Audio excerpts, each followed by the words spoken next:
हमारे सहयोगी राकेश दुमका में हर चुनावी हलचल पर लगातार नजर बनाए हुए हम सीधे उनका रुख करेंगे और जानेंगे कि कैसा रहा दोनों खेमों का प्रचार अभियान और सुरक्षा के इंतजाम कितने प्रभावी हैं लोगों की सुरक्षा सुनिश्चित करने को लेकर और निष्पक्ष और निर्भीक होकर मतदाता मतदान केंद्रों पर पहुंचे इसको लेकर। तो सबसे पहले पूरे प्रचार अभियान पर एक सरसरी नजर डालते हैं। जी राकेश, कैसा रहा हर खेमे का प्रचार अभियान? बिल्कुल, देखिए आपने देखा होगा जो प्रचार अभियान रहा, शुरू से ही पूरे प्रचार अभियान को आप देखें तो बेहद तल्ख भरा रहा। आरोप प्रत्यारोप चलते रहे, एक दूसरे पर वार पलटवार होता रहा। बिलो द बेल्ट भी पॉलिटिक्स दुमका में खासतौर पर देखने को मिला और जिस तरीके से शब्दों के बाण चले वो कहीं ना कहीं स्वस्थ लोकतंत्र के लिए बहुत अच्छी बात नहीं है, बहुत अच्छे संकेत नहीं है। तो ये तमाम चीजें, ये तमाम रंग दुमका के उपचुनाव में देखने को मिला। दोनों तरफ से लगातार 100% देने की कोशिश की गई और कोई भी ये जो लड़ाई है दुमका की उसे बेहद आसानी से हारना नहीं चाहता है। और यही वजह रही कि इस चुनाव में एक तरफ अगर यूपीए मजबूत नजर आया तो दूसरी तरफ एनडीए जो है पूरी एकजुटता के साथ इस चुनाव में नजर आया। बहरहाल अब दुमका को इंतजार 3 तारीख का है और दुमका पूरी तरीके से 3 तारीख को लेकर मतदान को लेकर तैयार है। जिला प्रशासन पूरी तरीके से तैयार है और एक भयमुक्त वातावरण में स्वस्थ लोकतंत्र के बीच कैसे चुनाव को संपन्न कराया जाए उसकी लगातार मॉनिटरिंग, लगातार कोशिश जिला प्रशासन की तरफ से की जा रही है।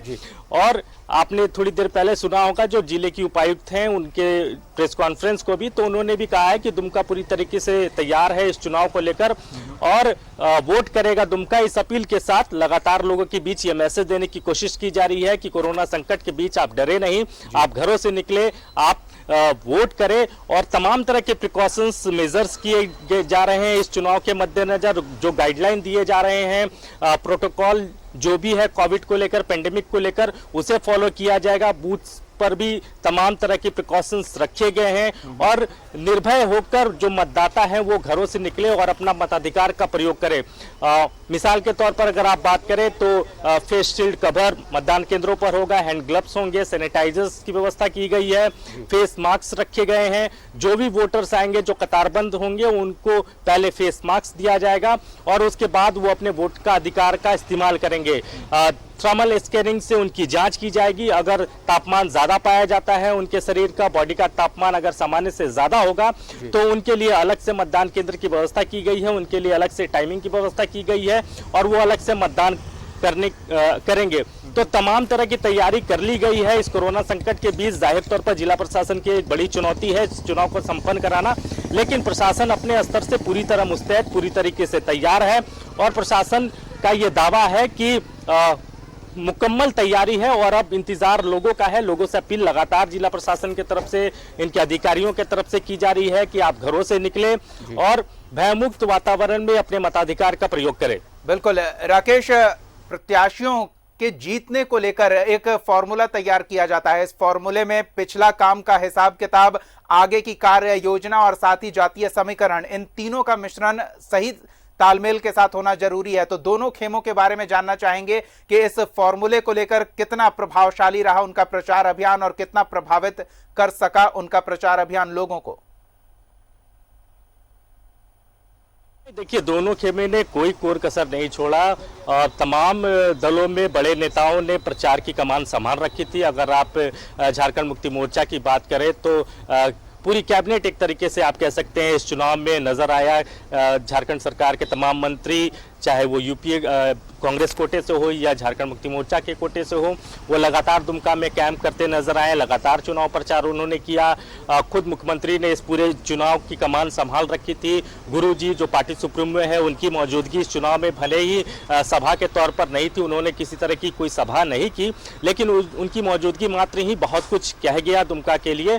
और कहीं ना कहीं झारखंड मुक्ति मोर्चा इस बात को लेकर बेहद उत्साहित नजर आई और बेहद कॉन्फिडेंट नजर आई कि गुरुजी की मौजूदगी इस चुनाव में दुमका में है। तो इस बात से कॉन्फिडेंट रहा झारखंड मुक्ति मोर्चा और लगभग दर्जन से ज्यादा विधायक यहाँ लगातार कैंप कर रहे थे। तमाम वैसे जगहों पर झारखंड मुक्ति मोर्चा की खास पहुंच थी। खास तौर पर झारखंड मुक्ति मोर्चा ने वैसे छोटे छोटे पॉकेट्स को ज्यादा टारगेट किया जो उनका वोट बैंक का शुरू से आधार रहा है, जिस आधार पर वो लगातार संथाल परगना में जीतते आए हैं। दूसरी तरफ अगर आप एनडीए की बात करें, अगर आप बीजेपी की बात करें तो बाबूलाल मरांडी ने 100 से ज्यादा सभाएं की। ये बेहद आप कह सकते हैं कि उत्साहवर्धक रहा बीजेपी के लिए और बाबूलाल का फैक्टर कहीं ना कहीं अगर कुछ काम करता है इससे इनकार नहीं किया जा सकता है। बाबूलाल ने बहुत मेहनत की, 100 से ज्यादा सभाएं करना बहुत आम नहीं होता है। आप इसे कह सकते हैं कि बाबूलाल इस चुनाव को लेकर कितने संजीदा थे तो ये उनके सभाओं से पता चलता है। दूसरी तरफ रघुवर दास ने भी कमान संभाली, पूर्व मुख्यमंत्री ने, दीपक प्रकाश लगातार बेरमो को भी देख रहे थे, दुमका भी देख रहे थे और दुमका पर खास नजर बीजेपी की इसलिए भी थी क्योंकि इस सीट को जीतने का मतलब होगा कि कहीं ना कहीं पूरे राज्य में एक बड़ा मैसेज देने की कोशिश। कई तरह की बातें रखी गई इस चुनाव में, ये भी कहा गया कि भाई 3 महीने के अंदर में मुख्यमंत्री का नया चेहरा हो जाएगा।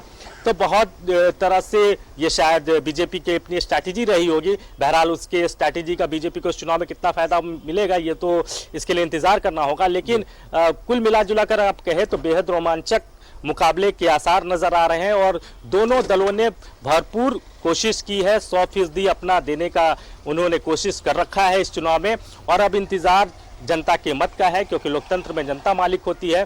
तो 3 तारीख का इंतजार हर किसी को है। 3 तारीख को ये पता चल जाएगा कि ऊंट जो है वो किस करवट बैठेगा।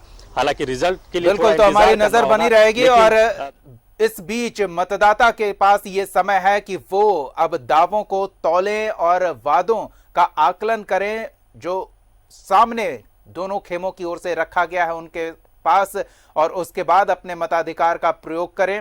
सुरक्षित माहौल में मताधिकार का प्रयोग करें सके मतदाता, इसके लिए प्रशासन भी पूरा बंदोबस्त कर रखा है। बहरहाल बहुत बहुत धन्यवाद राकेश इन तमाम ताजा जानकारियों के लिए, इस बातचीत के लिए। तो लोइस मरांडी और बसंत सोरेन आमने सामने हैं चुनावी मैदान में दुमका के दंगल में। देखना दिलचस्प होगा कि मतदाता अब किसे अपना जनप्रतिनिधि चुनते हैं। 3 तारीख को सुबह 7 बजे से शाम 5 बजे तक वोटिंग होगी दुमका विधानसभा सीट पर।